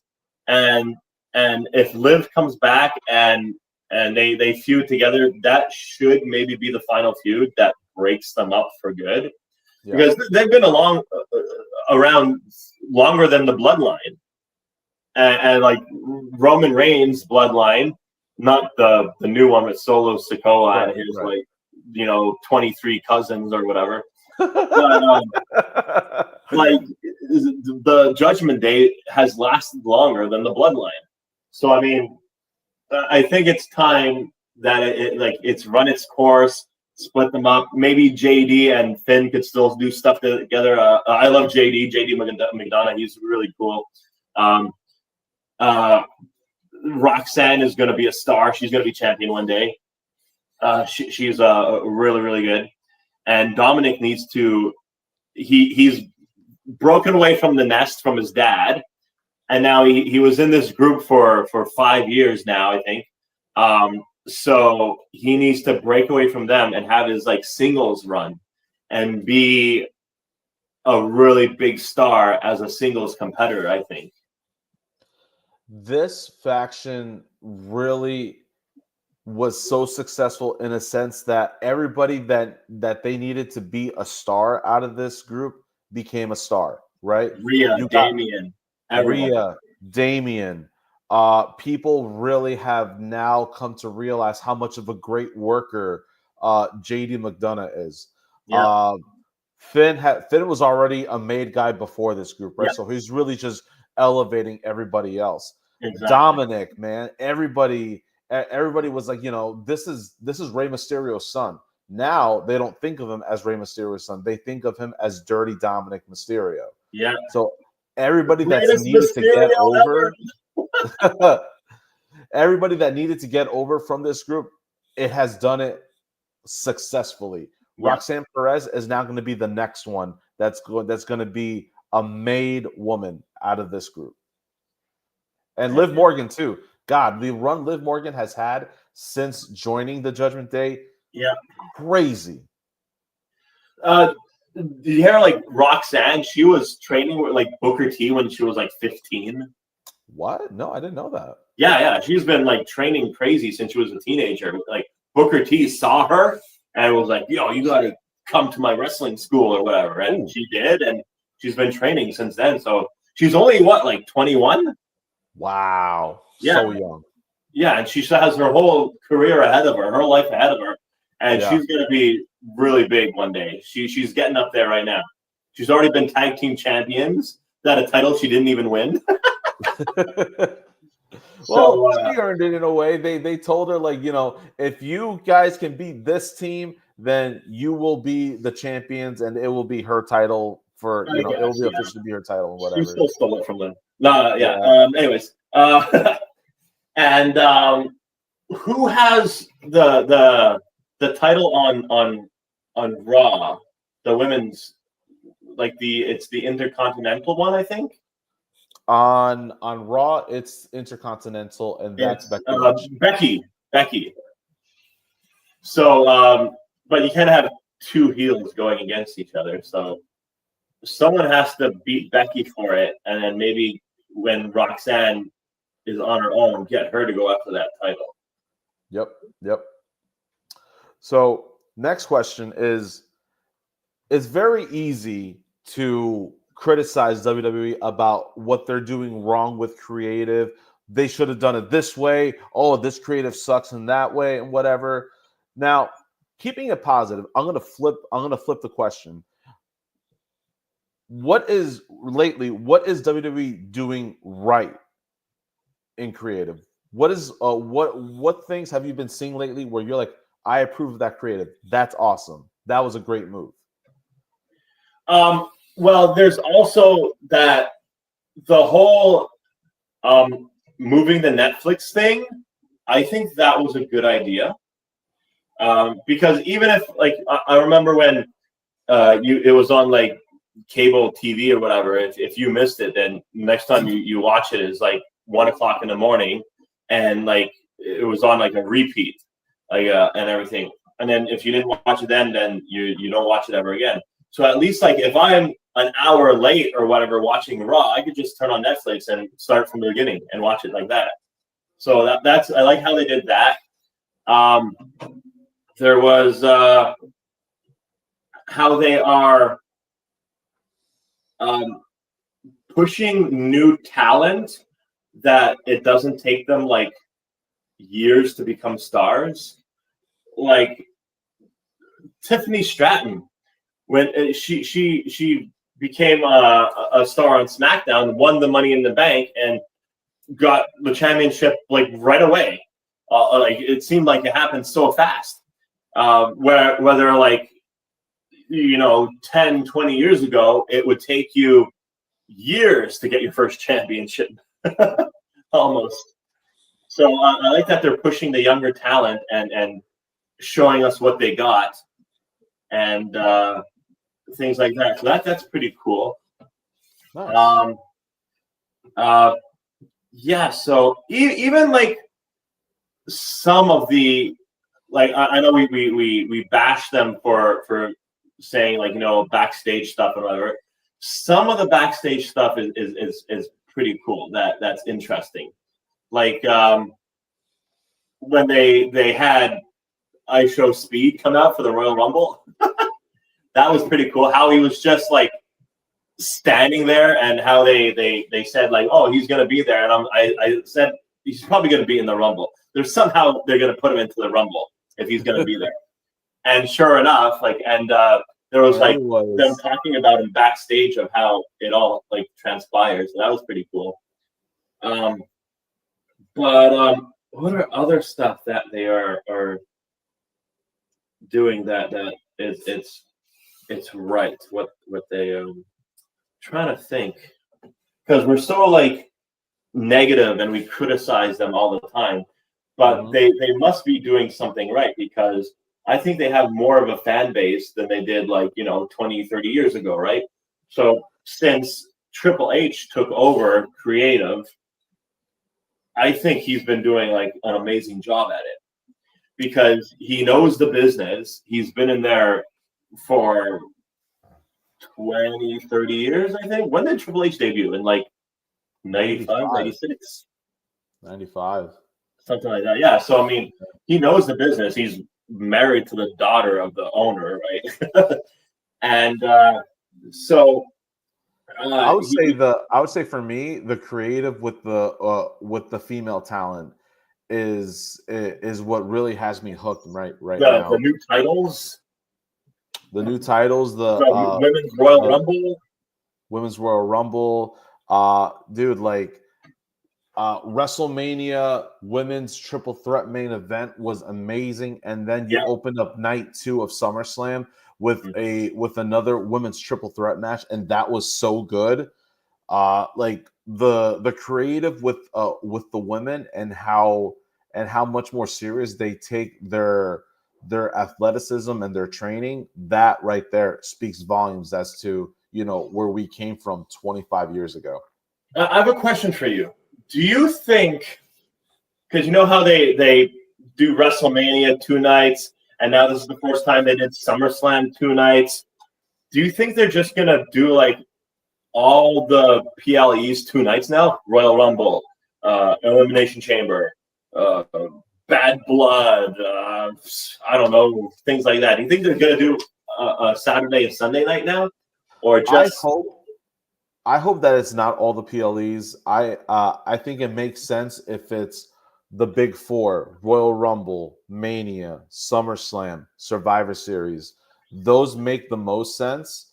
It wouldn't make sense to have like a two night elimination chamber, or a 2-night payback PLE. Those don't really make sense to me. Yeah. Just keep it to the big 4. I think the next one is probably going to be Royal Rumble. That one I feel has the most legs to stand on, as So you far could as the do like reason why you should do 2 nights. the women's Royal Rumble, and like one night, and then night 2 the men's, something like that. Yep. That'd be interesting. That'd be interesting. Yep.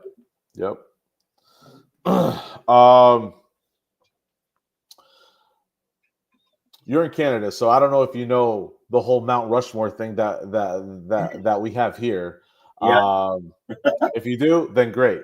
But who is on your Mount Rushmore for pro wrestlers? So we're gonna say greatest of all time. And now I'll give you some criteria for this just to make the decision a little bit easier to make. By greatest of all time, I'm talking about wrestlers that the business did so much for, and also wrestlers that gave back to the business so much.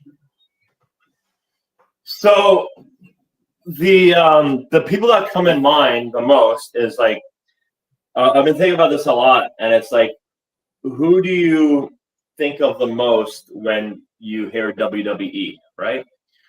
And for me, these are not necessarily my favorite wrestlers, but they would be on the Mount Rushmore for me because they're so they are WWE.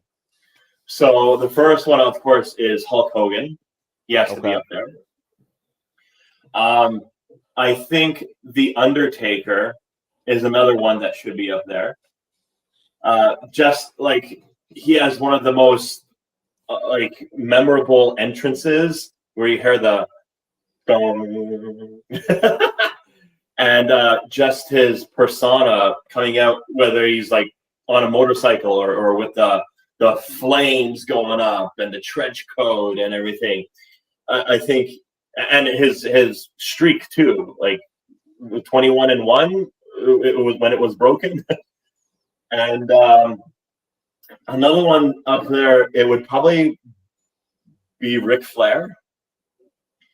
So Ric Flair, 16-time champ, and no matter where you go, which PLE you're watching, which Raw, SmackDown, NXT, if you probably know about this. If you're in the stadium, in the arena, and everyone's taking their seats before the show, you hear, "Woo!" Oh yeah, definitely every time.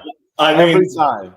Yeah. So and just how he has so many like catchphrases. Also, like he has the woo, he has the what's cause and all this or something like that. I've used a few of his catchphrases before, and just how he was very flaunting all his money and all. Oh, I have women, I have money, I could buy your house if I wanted to tonight. It's just so cool. And his in-ring thing where like you get slapped or punched, he just walks. And so he has to be up there too. And I'm going to choose someone from like recent ones because I think Cena has to be up there. Because of all he's been in there for 20 plus years. He has the most Make-A-Wish granted wishes for like kids. Kids love him. They look up to him. Whether you love him or hate him, he fills up arenas. Whether the matches, if you hear he's going to be there, people want to be there too, just to hear him talk, cut promos. If he's wrestling, he puts on really good matches. Yeah, so I mean, I think Cena has to be up there too. But then again, like, I think because I'm leaving out like Stone Cold and The Rock, but if they had a longer, I guess, longevity in WWE, maybe they could be up there too. But they are pretty iconic also in themselves. But I think those four would have to be it for me. I think from a longevity standpoint, I think you made excellent points with your Mount Rushmore. Definitely Stone Cold and The Rock. you hear them on so many people's Mount Rushmores from a longevity standpoint. They weren't there for too long, injuries or moving on up to Hollywood and stuff. But definitely their contributions to the wrestling business is just monster, man. Just monster contribution to the wrestling business. Yeah. And Scott is helping us out with Ric Flair styling and profiling, limousine riding, jet flying, and Space Mountain. Thank you, Scott, for Googling that. Yeah, so I think those would have to be my 4. That's a good Mount Rushmore. Oh, thank you. Who would be up on yours? See, I don't have to think about it because I already know. Bret Hart, Shawn Michaels, Stone Cold, and The Rock. Those are my 4. Okay, who was it? Say it again. Bret Hart, Shawn Michaels, Stone Cold, The Rock. Okay, those are my 4. Perfect. That's cool. I could put Shawn Michaels up on mine too, but I think I would have to stick with the other one. I would have to knock off one of the other ones, but it's like I don't. The other ones I think define WWE for what it is today. Like that's the problem, man. It's only 4 spots, so I know it's crazy. Can we build 2 extra spots? So we're gonna start winding down because I don't know if you know, but we're already nearly 2 hours into this, man. Yeah, it says 1 hour 48 minutes. Yeah, man. That's crazy. This happens every time because I always tell my guests it'll most likely. I always aim for an hour, but don't be surprised if we go over that. And then this is the 3rd time in a row that we go nearly 2 hours. So friggin' Joe Rogan, he goes for 5 hours. It's crazy. Yeah. So you've been watching for over 20 years, right? So what keeps your fandom going? You hear a lot about wrestling fans saying, I was watching it a long time ago. I stopped and now I recently got into it. Has that happened with you, or have you been going strong since day one? And if you have been, what keeps your fandom going? I think I've been going strong since day one. There's been a few times where I've been working and I missed a few weeks. But I'm always now with TikTok and everything and Facebook, everything comes up on there. If you miss something, it's going to show up. One of the people I watch is Santi Zap. You know Santi? Yeah. I watch him a lot. He's pretty cool. So he's my wrestling go-to guy when if I miss something, I'll just watch him. But I mean, I think I've been going strong since day one. And it kind of sucks. If you miss an episode, then you've missed you could miss a whole chunk of the storyline that you won't get to see necessarily. And so it keeps you intrigued, it keeps you interested. And so you don't want to miss an episode. Someone said earlier, it's a soap opera for guys. And it is. Women, they used to watch their, Bold and the Beautiful or what's it? Other soap operas or something. And guys, this is it for guys. We don't want to miss. There's action, there's great stories, there's love interests, there's so many interactions with the audience. Remember when Santino Marella came up and beat Umaga? Yeah. You never know what's going to happen. They can bring someone from the audience, even though he was a plant. But it's so cool how, after all these years, they still keep and people were saying the ruthless aggression era was the worst era ever. But I grew up with that, and I remember so many moments from that era that it's going to stick with me, and I keep wanting to have those experiences and keep remembering things that will happen or going to happen or have happened. So I think I'm still going to be a fan for years to come. That's so cool, man. I agree with a lot of what you're saying. Jeffrey chiming in. What keeps me going is the production is so ever changing, and it's getting better and better, and you never know what's gonna happen. Yeah, exactly. And he's right there with you. It's our male soap opera show. Yep. And that's when I was watching the Ruthless Aggression era. Yeah. Yeah. It's because I started watching after the Attitude Era. Like when I said like in the beginning, all my friends were talking about like Stone Cold and The Rock and everything. They were watching the Attitude Era, and I never got into it then. I got into it like when like my earliest memory is when Shawn Michaels jumped up from the wheelchair, and whenever that was, that's one of the things when I remember, and the debut of Orton, Cena, Batista, all that. So I mean, that's when I started watching it, and just so many great matches during that time and over the years. And I remember, I think it was one of my first shows I went to. I was right up in the stands, and everything was finished, and I think like the wrestlers were going backstage, and the audience was clearing out, and I was like one of the last people left in the Bell Center. That's our main thing that we go for shows with. I was like one of the last people left in the Bell Center, and I remember Lillian Garcia walking up the ramp, and I waved to her, and she looked up at me. She goes,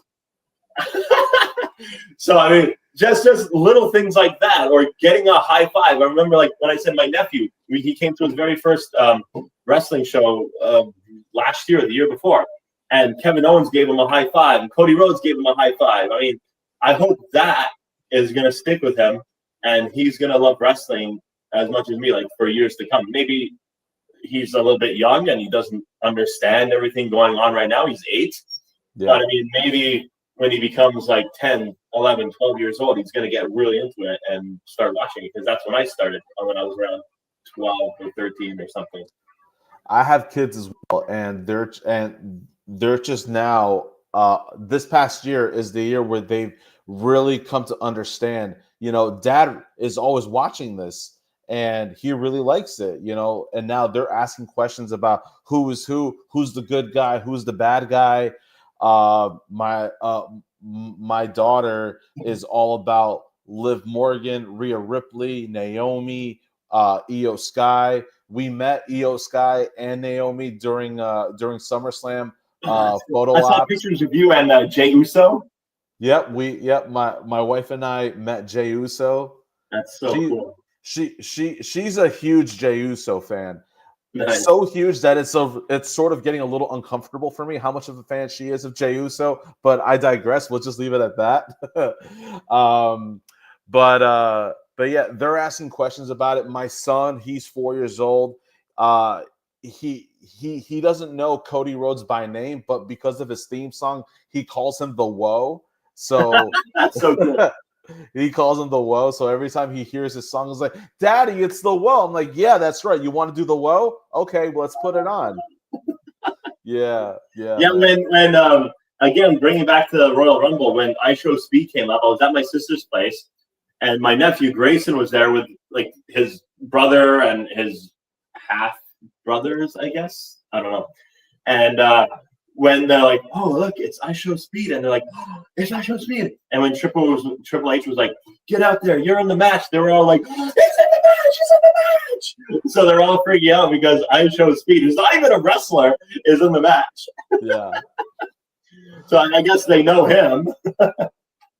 Scott's letting us know. My nephew just gave me today my belated birthday gift, an authentic Stone Cold Steve Austin Smoking Skull belt. Cool. Man, this guy has so many belts. I went to a wrestling party. I went to a WrestleMania party he hosted for WrestleMania 29. I don't know if they were all his belts or maybe they were belts that his friends brought, but so many wrestling belts. It was so cool. He just borrowed them for that night. Yeah.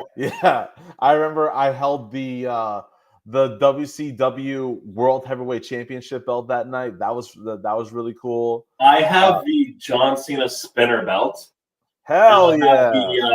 The World Heavyweight Championship belt from like I don't know, like 10, 15 years ago. The one that like Triple H held all the time.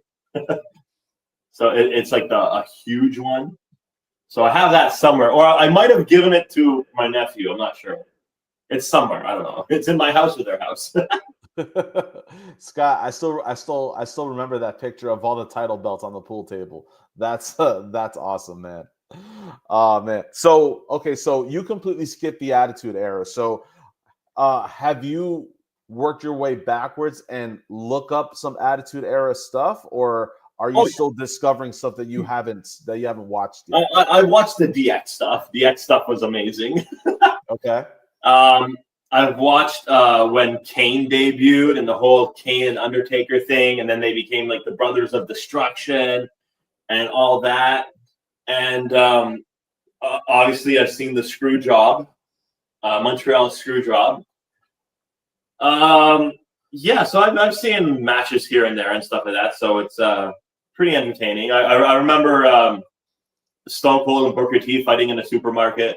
Oh, I was gonna ask you. I was like, please tell me you've watched this already. Okay, good. Or Vince McMahon is in a hospital bed and Stone Cold is the doctor and hits him with the bed. Yes, that's awesome, man. I've seen a few of stuff, yeah. Okay, cool. I was about to say, man, let's get some help from the chat and recommend some Attitude Era moments for you to watch that you probably may not have seen. But it sounds like you're pretty well caught up. Yeah. Are people going to post and see, have you seen this match? Have you seen this match? They might. Let's see. We'll give them a moment or two. Yeah. So my last question for you, you've been watching for so long. What have you taken away from pro wrestling that you apply to your everyday life? You know, something that you've learned from pro wrestling that you carry along with you, or maybe something that you want to pass along to your nephews or maybe your family in the future. Yeah, that's a good one. Well, the thing that what I guess inspires me, I guess, or motivates me is I feel like I'm gonna be Cena now, like never give up, or like Buzz Lightyear, never give up, never surrender, or something like that. But when Rhodes was injured with the pec, he still fought. When JD McDonough hit his head and broke 2 ribs or something, punctured his lung, he still fought, finished the match. Just things like that. When it doesn't matter how much you're down and out, keep fighting, right? Keep moving on, keep going forward. Sure, you might be in a lot of pain. Maybe there's going to be blood. Maybe there's going to be tears. Maybe there's going to be, I don't know, few broken bones. I don't know. But keep going on. Don't ever quit. Don't ever look back and regret things. And I guess if you do regret things, learn from your mistakes and just keep moving forward, man. And you'll come out on top. Love it. Man, that was deep. That was even deep for me, man. No, man. See, I think that's a misconception that there is about pro wrestling or pro wrestling fans, that it's not as deep as it seems, but it is, man. It is real deep. You know, I there's things that I take away from pro wrestling as well that I keep with me real close. You know, I don't know if you've noticed, but on our thumbnail we have a picture of Jeff right here with wings, and you know, I won't get too deep into it because, you know, for the sake of time, but Jeff was my best friend, and we grew up watching this stuff for so long, and he also got into content creation. He got started a YouTube channel. We talked about doing a YouTube wrestling show together. We never got the chance to do that, but it's just something that pro wrestling gave us, man. It gave us more depth to our friendship because we wanted to do things with pro wrestling together that we didn't get a chance to do. But I keep them here in the thumbnail because this is something that we wish that we could do, and this is just my way of keeping him a part of it. That's just one level of what pro wrestling has given me. And now I have kids of my own, and now I can pass along really awesome stories that I can pass along to my kids, at the right appropriate age time for most of them, because some of them are not appropriate for their ages, but Yeah. you know what I mean. It's just another thing that pro wrestling gives me. So I think there's a misconception about that, but there's definitely levels to the feels that pro wrestling can give you, no matter what company you watch. Yeah. And Jeffrey just rung it all in for us real easily. Pro wrestling brings people together. Exactly. Yeah. Like when I said, when Sami Zayn at the Elimination Chamber, like it didn't matter who you were, what your skin color was, anything, what you did before that day. Everyone was together chanting his song because of their hometown hero. And you have so much faith and so much like desire of him winning. And even if he didn't win, just in that moment, celebrating with everyone, was an incredible feeling. Yep. You were all behind this one guy, your hometown hero, to take down to take down the one guy that was holding the championship hostage for all those years, and for one night you all believed that he could accomplish the impossible. Yeah, dude, we're over 2 hours right now. I just want to say thank you so much for your time, for coming on. Is this the longest time you've been on? I think we might just be cracking a record right here, because the last 2 or 3 have also, bled into 2 hours, but it's possible that this one might make the record as the longest one. I really think it is. But I really appreciate you giving your time just to be able to speak with me and just talk to us about your fandom and everything. There's so much more I didn't get to ask you, and I wish we could fit more. But for the sake of time, do a part 2. Yeah, maybe, man. If you're down for a part 2, I would totally do a part 2 with you. Yeah, for sure, of course. Why I love this, I just started doing this recently, but why I love doing this is because, number one, I love talking pro wrestling, and I love how talking about our memories and what connects us to pro wrestling connects us to so many other people that we don't know about. Pro wrestling community is so massive, and I'm just hoping that this channel, this show, just keeps reaching out to others as well. If you can spread the show with your social media. If you know anyone else with if you know anyone else that's into pro wrestling, give them my email. Let them know what I do here. If they're interested in coming on and doing the same thing that we did with you, that would be great, man. Any support like that would be huge for the show. Okay, no problem. That'd be great. All right. Before we start signing off and everything, is there anything that you want to plug for Pat's Pet Show? Oh, sure, yeah. So I do educational shows for birthdays and schools and daycares, senior residences. We're at Comic-Con every year. I post like cool videos up on my TikTok, Instagram, Facebook, YouTube. I have everything. You could just look for Pat's Pet Show and you'll see me and all the critters. We do like animal rescue. I see him right now. I see the raccoon right there next to you. So I rescued this guy. His mom was hit by a car. So I'm just raising him until he's big enough to be let go. Oh, wow. Okay,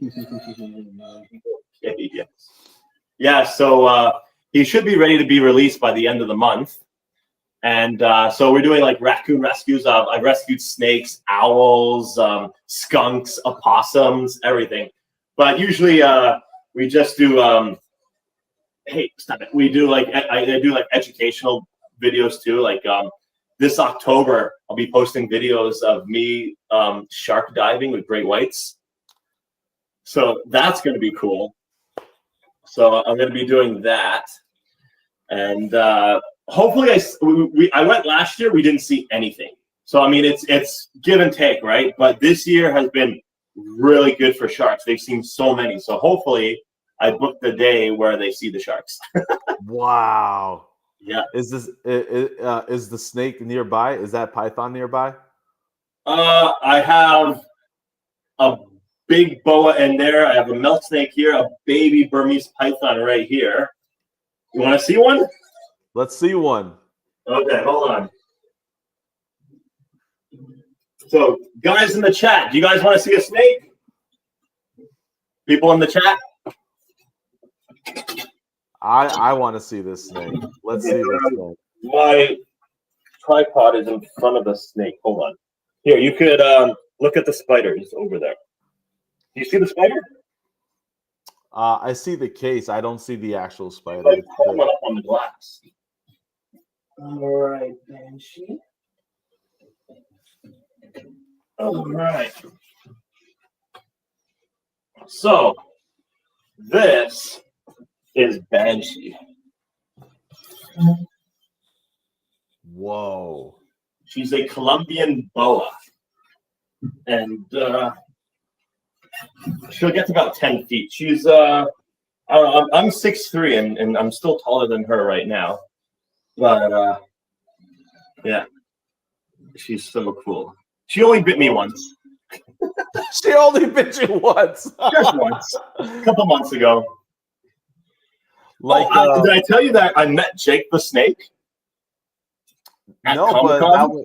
but that's definitely a question that I had in mind. So it was at Comic-Con, and we wanted to get a picture with him and one of the snakes, and he was not for it. He was a kind of a douchebag to us. Oh. Yeah, he was like, the only reason why I held it in WWE because I was drunk and high all the time.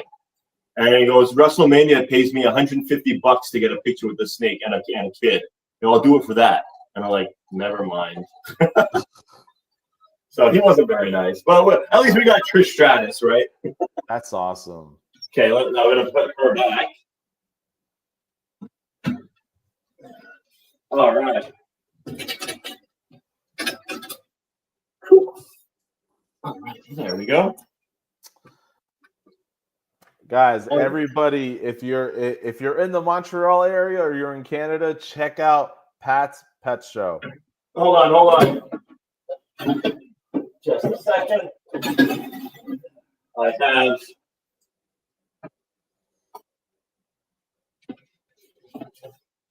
it's like backwards, right? Flip it around. No, it's right. It's right. Pat's Pet Show. I'm saying it correctly. Okay, cool. Yeah, I should have had this like in the background the entire time, like just up on the wall. Maybe for part 2. Yeah. Cool. So cool, man. Dude, thank you again for coming on. Definitely this is the longest one for sure at this point. I really appreciate your time. 2 hours is a lot, especially to ask for someone to come on at 9:00 at night. But this was great, man. I really enjoyed this so much. Thank you for having me. Us. Guys, so next week, I know normally we're on Thursdays. Next week is going to be a slight change. We're going to be on live next Wednesday. Not next Thursday, but next Wednesday we're going to be live. We're going to be talking to Rostafa. That'll be our part 2 interview for that day. After that, we have... Let me look at my calendar here. I just want to make sure I mentioned the right people. And then finally, on August 28th, we have John Ramos that's going to be on with us. All right. You say Cena. John Cena. Oh man, could you imagine that John Cena on? Is just that voice there for that prank call? Next week we're gonna have John Cena. And finally, guys, again, any feedback or if you want to be on an episode of Hot Takes and Headlocks, email me right here at hottakesandheadlocks@gmail.com. Pat, if you know anybody that'll like to be on the show, please spread the word out for me. I'd really appreciate it. I will. All right, guys. So again, we'll see you on next Wednesday. And this is Hot Takes and Headlocks signing out. Have a good night, everybody. Bye.